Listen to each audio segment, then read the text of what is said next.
Good evening, everyone. I'm here with Tom Leworthy. You may already know Tom. Here he is. Hi. And Tom's going to talk to us this evening, educate us a little bit about the Tao I Ching. Or hang on, let me get it right. You say Tao I Ching. Yeah. But we could also say Tao I Ching. Is that Tao right? I Ching. Yeah. I Ching. Yeah. So there's lots of pronunciations. Let us know your thoughts. Let us know how you say it. So Tom's going to talk to us a little bit about that tonight, and a little bit about what he does here at the Wellbeing Centre. So that's what this new group is all about, is educating you about what happens here at the Wellbeing Centre, and what's going on, who's here, and how you can get involved. So a little bit of education from Tom this evening. So, most obvious question, Tom, what is it? Okay.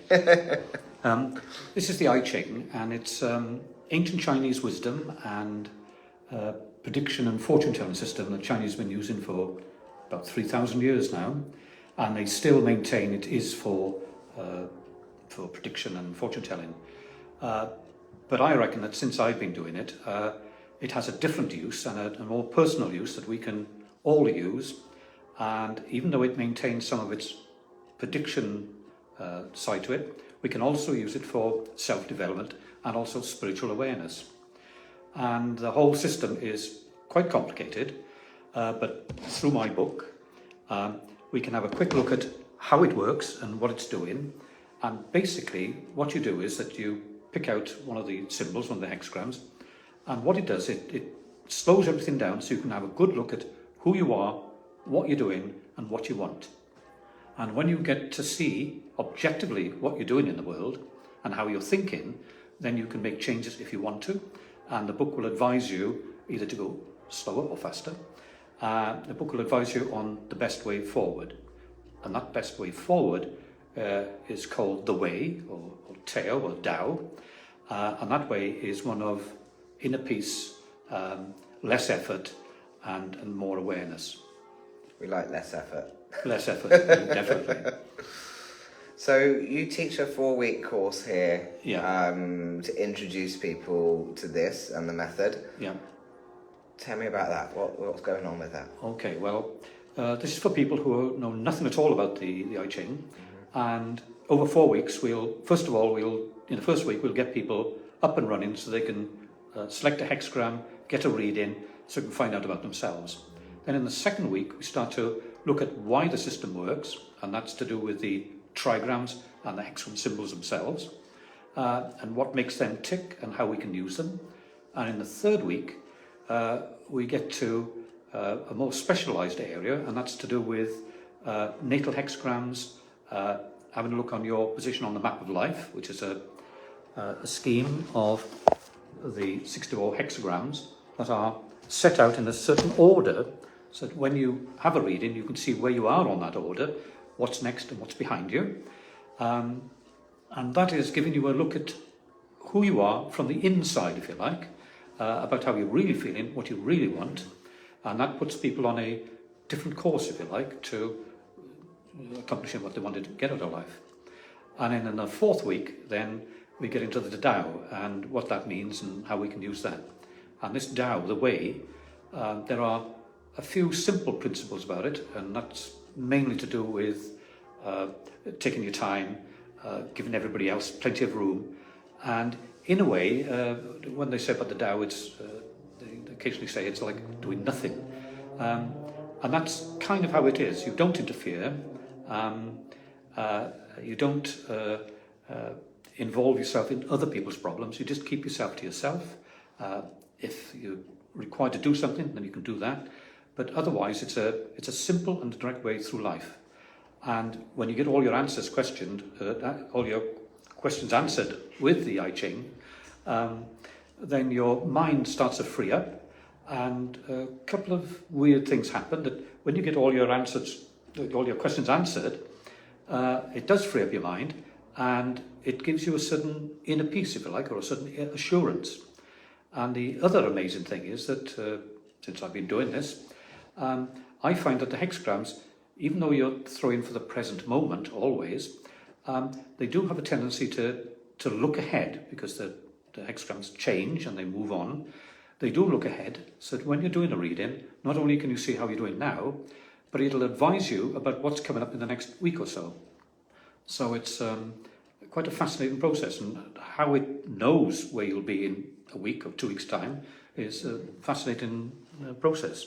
But they have worked it all out, and they know every progression and every move in these 64 hexagrams. There are about 4,000 combinations. So they've worked them all out, and that's all you've got to do is look it up in the book. It'll show you, and it'll change then to show you the next move and where you're going next. You and I need to have a good conversation about these hexagrams, because if you know, I work with human design, and that also sits behind that is the same principle, the hexagrams. But I don't have enough information about how they put all those together. But definitely, I think a conversation between us at some point would be a really good one to have. Well, see, the hexagrams that we're talking about are these little chaps, and they're 6-line symbols. And when you select a hexagram, you'll get your, through these elements I've got in the bag here, you'll get your hexagram symbol straight away. You can look at that. And the clever thing about these hexagrams is that even though in most I Ching books, it'll tell you what the situation is around you, what you can expect, what it's going to turn into. With my system, which is not original to me, I mean, it's a Taoist method, in every hexagram, by breaking it up, and the top 3 lines is called a trigram, and the bottom 3 lines is called another trigram. By looking at those trigrams, a couple of things emerge. One is that the top trigram, top 3 lines, is what you want out of life, what you intend, what you're thinking about. And then the bottom 3 lines of this hexagram is what you're doing, how you're acting, your mindset, if you like. So if you get the two in harmony, if they're both closely aligned, what you want and what you're doing, then you'll have a good reading. But most people have a problem either with they're thinking too much or too little, and in which case they're over worried about the world or the situation, or they may be thinking too little in as much as they think that everything else is taken care of by other people. They don't bother about things, and they just haphazard or going through life very slowly. And again, with the doing side of it, you can do too much or too little. If you're doing too much, not only are you running your own life, but you're running everybody else's life. And if you're doing too little, you're doing very little at all, and you're expecting everybody else to run your life for you. So there'll be a problem in either what you want and what you think and what you desire, or the other side of the problem would be in what you're actually doing. And to get those two in harmony, that's the trick. And each hexagram has a reading, and it will tell you precisely if you're going wrong. It will show it up like a sore thumb. It's really clever. And it will show you precisely where you're going and how you're thinking about it. And if that thinking is a little bit askew, it will tell you. Whether you do anything about it is up to you, but it will advise you there is an easier, more direct way to do things. And if you follow the advice, then things do change. When I'm doing the MBS shows, and I got my sister here, I get some people who use the I Ching for many years, and they come up and they say, well, I don't like the way you're using your elements, that I like to throw 3 coins 6 times. And I say, well, that's kind of laborious to get the same result. But they say, no, that's the traditional way, and I'm sticking to that. And then they say, yes, but all the readings I've got, they say, are from the I Ching proper, the I Ching book, either by Wilhelm or one of the other great translators. And I said, that's all very well, but if you've been doing it for 15, 20 years or whatever, has it changed you? Has it changed your life? Has it changed your perspective? And usually they say, well, no, it's reinforced it. And that reinforcing is their own attitude reflected back to them through whatever readings they're doing. But this book, this system, will actually show you what you're doing and how you're doing it. And if there are any mistakes there, you can improve them, you can change them. So the object is to change your life to a more easier approach. Tell me your story then, Tom. How is this and how you come together? Well, 30 years ago, I had an I Ching reading, and it changed my life dramatically, because the the chap who did the reading did say that I was very psychic, and at the time I didn't know what psychic meant. I didn't know anything about that. But he assured me that that's what it was and all the rest of it. And I had a full reading, and I had a full life reading, and he told me where I'd been, all my schooling and my previous life, and also where I would be going. And he did mention the fact that I would be doing the I Ching professionally 20, 30 years later. Of course, I didn't believe him. And I thought that's too fanciful anyway. So I went away from that thinking, well, that's a bit odd. But then, kind of like by chance, I picked up a book on the I Ching, and I thought I'll read through this and see what it's all about. Unfortunately, I picked up the Richard Wilhelm translation, which is a big, thick one, and I went through that, and I didn't understand a word of it. It was so complicated and so obscure in all the symbolism and the ancient Chinese ways of doing things, I couldn't make head or tail of it. So I bought another book on the I Ching. Again, I had the same problem. And even when you get to basic concepts like the yin and yang energy, they do persist in telling you that everything in the world is divided into yin and yang qualities or attributes. And the most basic being the yang would be male and the yin would be female. And I would say that that's not nonsense exactly, but it's very simplistic. And the energies involved here are more dynamic and more constructive than that. Anyway, and again, with the Tao, they say that Tao cannot be mentioned. You can't say what it is. And yet in my first chapter, I say exactly what the Tao is, what it does, and where it's going. And other people have read it and said, well, you can't do that. And I said, well, not only can I do it, I've done it, and there it is. Because what I say simply is that the Tao is like a flow of energy that goes through everything, through the whole universe. It takes us and everything with it. And this energy flows through everything, and it gives it life. And some people call it the life force. Mm-hmm. But in fact, it's not like a life force because it goes through inanimate objects as well, through spaces, through furniture, and obviously through people. And this energy moves through us and gives us life and a dynamic quality. And the trick with the I Ching is to stop it for a moment, just for a brief second, to do a reading, to find out where you are within the scheme of things and where you're going. And it'll do that. Anyway, so all of this came about while I was studying to do this, and I was trying to find out all the different ways of doing it. And after about 5 years, I thought, well, I know enough now that I'm going to write a book on the I Ching. And I got all my hexagrams and my trigrams, and I knew all the technical stuff, and I got loads of illustrations from old books, and I was going to put it all together with a set of readings, and it looked pretty good, and I was quite chuffed with it. But at the same time, I had a weird episode, if you like, where I was, over a period of about a year, I was lucid dreaming once or twice a week. And these lucid dreams are where you know that you're dreaming. You wake up and you're in a dream, and you're fully awake, but everything around you is a dream. And in these lucid dreams, you can fly, you can do anything, you can walk through walls and all that. And which is, I amused myself doing that. But after a while, I thought, this lucid dreaming is my imagination, and it's a weird, different realm, if you like, different reality. I thought, well, I'll ask to speak to someone famous, and I knew of this Wang Pi's, very famous Chinese philosopher. So I said, well, next time I have a lucid dream, I'd like to meet him. And nothing happened. And then a week later, I was in a dream, and I was in a party, in a flat. I don't know where it was, but I had a bottle, and everybody else is in the flat all enjoying. And I thought, oh well, this is a dream, and I don't know anybody, but it doesn't matter. And I'll just find a glass, and I can have a bit of wine.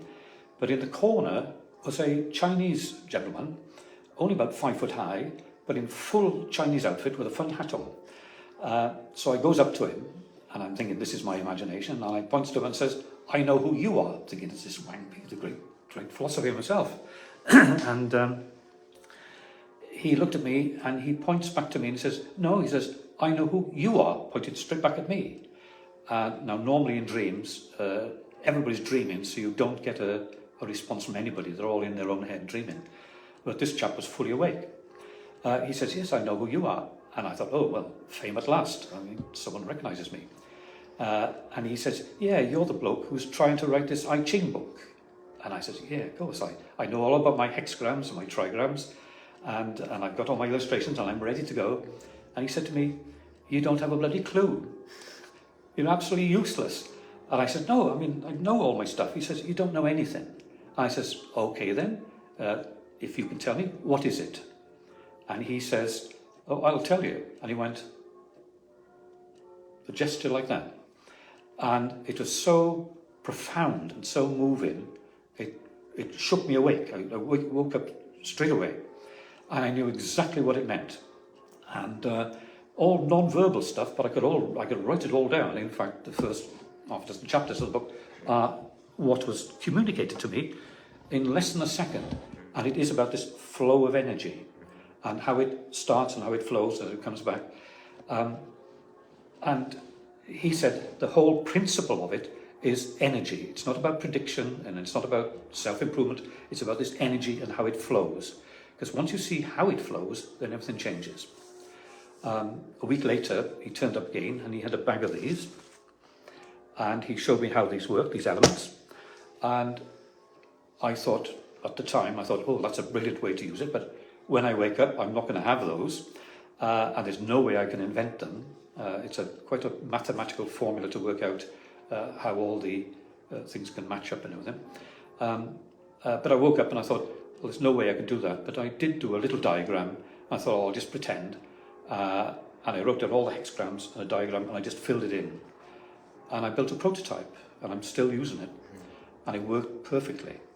And it was brilliant stuff. But as I'm doing it, I realised that these elements that I was being given, I thought initially that they would be a perfect way to access the I Ching. Instead of throwing 3 coins 6 times, I'd have these elements. I just pick out the hexagrams straight away. But what I didn't realise right at the beginning, initially, was that these are not only a method of selecting the hexagram, they are the I Ching itself. And in fact, when you draw out these symbols, the symbols are a reflection of your own soul, of your own being, so that they become a very essential part of who and what we are, reflected in these little blocks here. So it became quite a profound concept to grasp, so that I always treat them with respect, and always, when I'm asking questions, always do it quietly and take note of what's been said. And again, what I found out was that the further along I went along, is that I had an uncanny feeling here that I'm doing these and I'm getting a read in, and I'm reading it in the book, and then I find out that actually the book is reading me, and it's telling me how I am thinking and what I am doing, rather than me reading into the book. And it's a weird sensation that, and other authors of the I Ching have had the same feeling, that there is something within the I Ching, within the whole system, like a guide, if you like, or another force directing it through the symbols. And of course, I still feel that. And when I do my course, my 4-week course on the I Ching, I do mention this feeling. And when people do it a few times, they get the sense that this is in fact true, that it will read you. And when we get to about week 3 in our course, it's a little bit shocking for people to find out that maybe they're not who they thought they were, or who they thought they were isn't really them. So then we come back to a profound understanding of who we are and what our energy is doing. So it's quite an exciting thing to do. Big, Tom. Yeah. It's really exciting.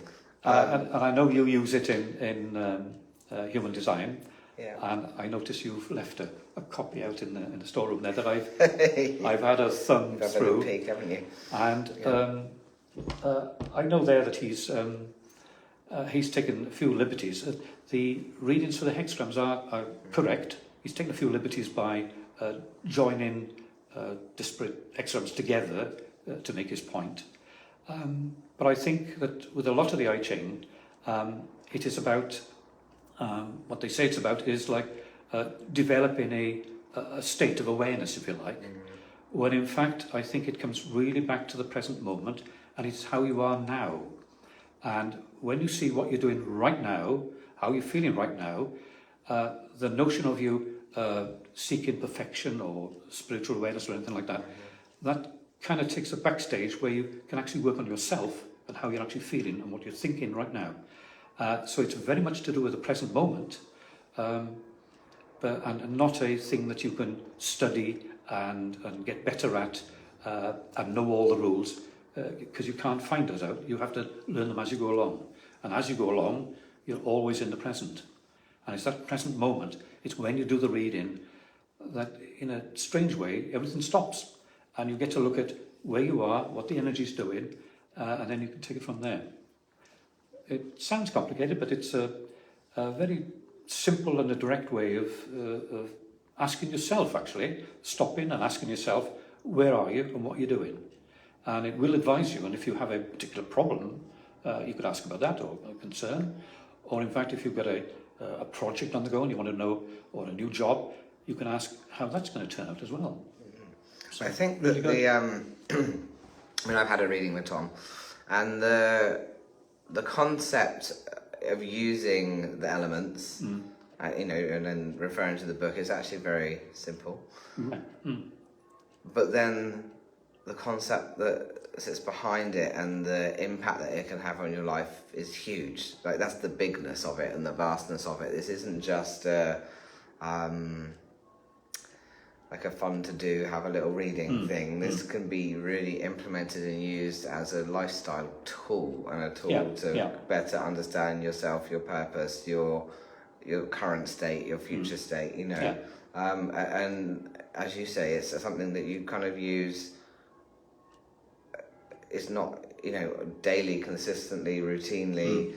Anytime questions come up, anytime you're feeling out of sorts, or you're not sure of the world, it's just this tool that you just have, that you can just be easily accessed, but give you huge amounts of information. And it's like an objective view all the time, what you're doing. And if you left it to a subjective view, where you think you're right and you think you know where you're going, or you think you know how you're acting, it'll snap you out of that and say, objectively, this is what you're actually thinking, objectively, this is what you're actually doing. And you can look at that and say, well, is that right? Is that right for me? For some people it is, for some people it isn't. It's kind of like when you've got that objective friend that you always go to for advice that can just give you an opinion that's outside of your own, but it comes in a bag. Yeah, that's right, And I look upon the hexagrams as 64 little friends. And each of them will tell you something, and sometimes, as a friend, it'll tell you what you don't want to hear, but is right for you. And there's no ideology, there's no system here to push. It's all about you and how you feel and what you're doing. So there's no ultimate goal here. And in fact, the Chinese would see this Tao as being quite impersonal, almost non-spiritual. It doesn't know what it's doing, it's just doing everything and moving all the time. And it's governed by just two factors, chance and change. The two things that really affect our lives, because we're trying to organise our lives and go through life, and when we get these chances and changes turning up, most of the time we are really shocked and we don't know what to do. This is where the book comes in, where you can actually see what's happening and deal with it. One of the things in human design that we talk about, and in relation to the hexagrams, is there are the 64 hexagrams. And in DNA there are 64 codons of DNA. So in science we talk about the human being made up of 64 traits or 64 things, and you know, through the hexagrams and how we use them in human design, we say that the human is made up of 64 traits or 64 things. And I love that comparison, or that the place where science and spirituality meet. For me, that was one of the cementing factors with human design that made me feel like it's relative to the modern world and it's relative to how our scientific minds work. How do you feel about that? Well, I think my view would be quite different. I would say with regards to science and spirituality, I would agree with the Taoists, and they would say that there's only one thing going on, and that's yourself. And that whatever scientific principles you can apply, it's so much theory and concept, when in fact the simple truth is that what we're thinking and feeling and what we're doing, that's all that matters. And if you can change that to a gentler and easier approach, then you're going to change the world.